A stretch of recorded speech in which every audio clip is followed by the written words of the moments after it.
Let's take a minute and go back just to learn a little bit more about you. What was your first job? So I started as a first job after I finished my master's at Michigan Tech in New Jersey. Back in 1969, summer of '69, I showed up at a job in a company called EAI, which was a mini computer company. And unbeknownst to me, the mini computer industry was going through a massive restructuring. There was brutal technology wars, and digital computer had emerged as a winner. And my company, even though it hired, was in trouble. A few months after I was there, I got laid off 7 months into my job. This is 1969. So I looked for the jobs around, and I moved with a job to Fort Lauderdale. Of all places. Fort Lauderdale. Of all the places, Fort Lauderdale was again, computers were, real-time computers were being sold to NASA. The space program was a big buyer of technology, and this company called SEL, System Engineering Lab in Fort Lauderdale, was supplying the real-time machines to NASA for the space program. And we know what was happening to space program in 1970. It was winding down. We already had put the man on the moon, and there was no follow-up plans for anything. And and so all the suppliers to NASA were in trouble. So I got laid off second time in 7 months. At that job, and I said, oh, geez. So I took a third job with a company called RCA. I'm sure many of people. RCA TV. The RCA. The RCA was a big company. RCA owned NBC at the time. RCA owned Hertz. Rent a car at the time. RCA owned Banquet Food at the time. RCA owned 50 companies. But was a very large company. RCA was also in computer business. They competed with IBM. So I went to work for RCA in West Palm Beach, and they were selling the mainframe computers to compete with IBM. And they had this simple motto: 10% better for 10% less. Fully compatible machine. It said that IBM came up with this new model, IBM 370, which was 40% better than what they had before for the same price, and undermined RCA very quickly. So I got laid off third time. I did in 7-8 months. And I started to really have doubts about myself. It has to be me. Nobody else got laid off 3 times in those 2 years. And I went out west to California. But I'll tell you, just about the best thing which ever happened to me in my life was those 3 layoffs. It cleared up my head very quickly, and became very clear to me that job is not something you can depend upon.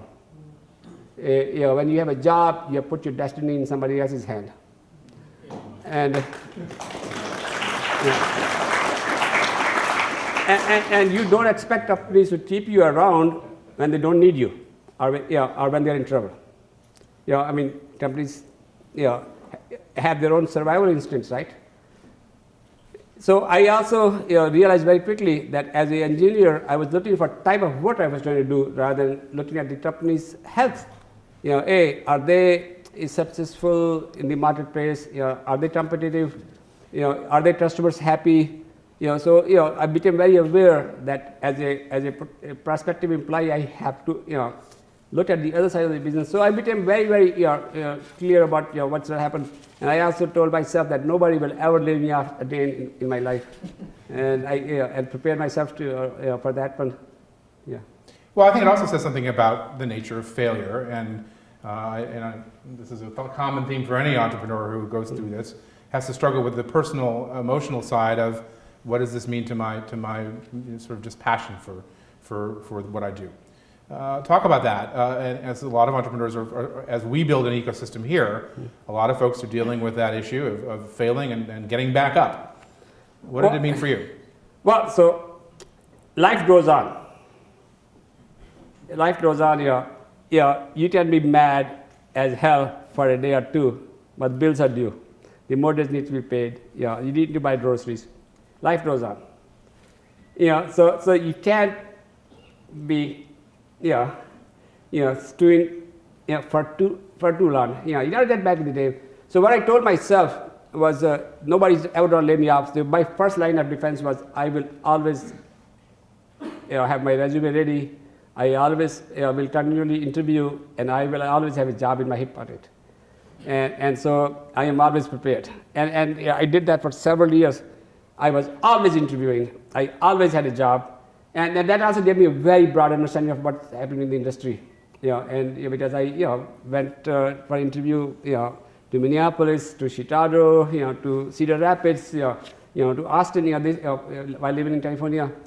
And but then also became very aware that the specialty you have is a blessing and a curse. If it's in favor, you will do well. If something changes and your specialty is out of favor, all of a sudden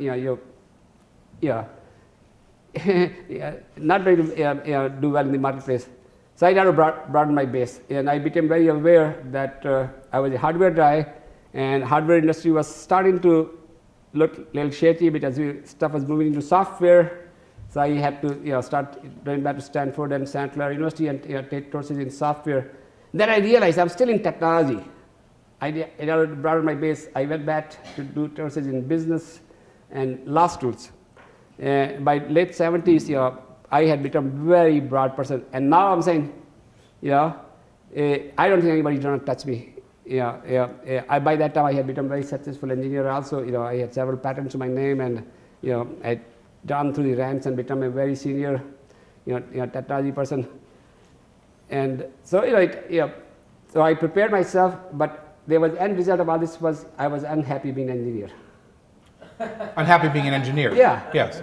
Because what happened to me, by the age of 35, I had reached the mountaintop. I was at the highest rung of the ladder, as a senior staff engineer, and I was only 35. And I looked up and said, there's nothing up there. I'm stuck here. Or I'm going to sit here at this mountaintop for the next 30 years. If I work for to the age of 65, and the thought of staying there bothered me a lot. Bothered me a lot. See, when you are at the mountaintop, the next step is always down, or you stay there. And at the age of 35, that's not a very appealing idea. And so I became very aware, as a technical person, engineer, I have run out of steam. And the younger guys will catch up with me within 5-10 years. And they will be asking for a lot less money than I was making, right? So this is what happens to many engineers. They become obsolete. And they're making $200,000, and the guy with the 5 years experience is looking for $100,000, and he's 80% as good. So that thought also bothered me a lot. And that turned into your entrepreneurial. Yeah. Right? So that's how the journey started. But it's very hard to give up what you have. I had a very nice job. I was making $75,000 a year in 1981. I had a nice house, 2 cars, wife, 2 children, living. But happiness was and being sort of fulfilled drove the decision to upset your comfort level. Yeah. So what happened? I was living the dream, but I was very unhappy as a person. I had my prospects of not going anywhere further. And but it's very hard to force yourself to step out of your comfort zone. Leave all this behind. You're thinking, you're restless, but something has to push you. Something has to jolt you out of your comfort zone. And something like that happened to me. And maybe I can tell you the story. Please. So when I'm very unhappy as a person, I see a news item. There's somebody who had worked for me, somebody I had trained, had gone and started a company and had become an entrepreneur. And he was also an immigrant like me, from England, but immigrant nevertheless.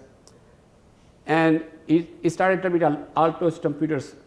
Some of you, who are old enough will remember Altos was one of the original hot pots, G80-based CPM machine, which for use in the businesses as a accounting machine, as a word processing machine, as a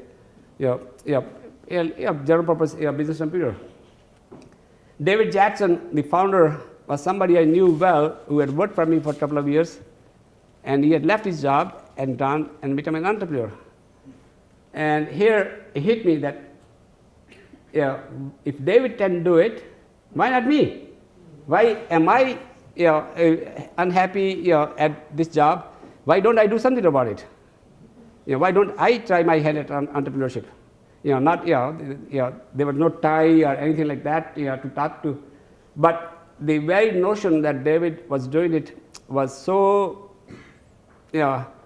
hard to take. So you could do better than David. Yeah, I thought I was much better than David. I mean, if you Indians, Indians will understand this joke. I was an IITian. I went to IIT, which are the best of the best Indians go to IIT. David was no IITian. He was no match for an IITian.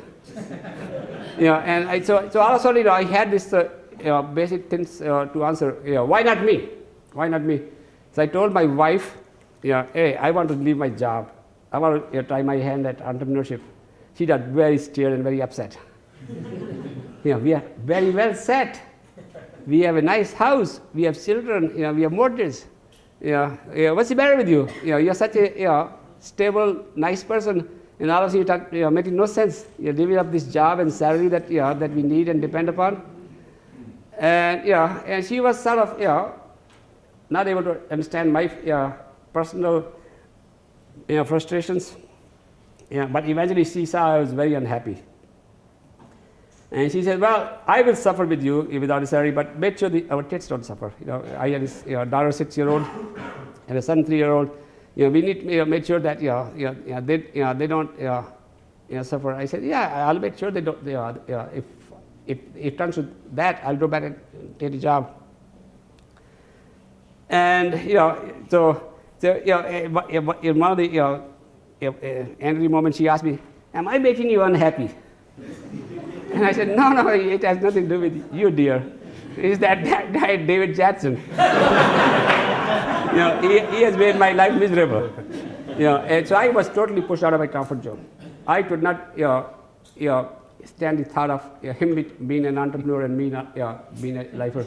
So so something has to jolt you. Somebody, something, and then you have to hold yourself accountable. So you can't be bitching too much, complaining too much. You have to do something about it. And that was 1981.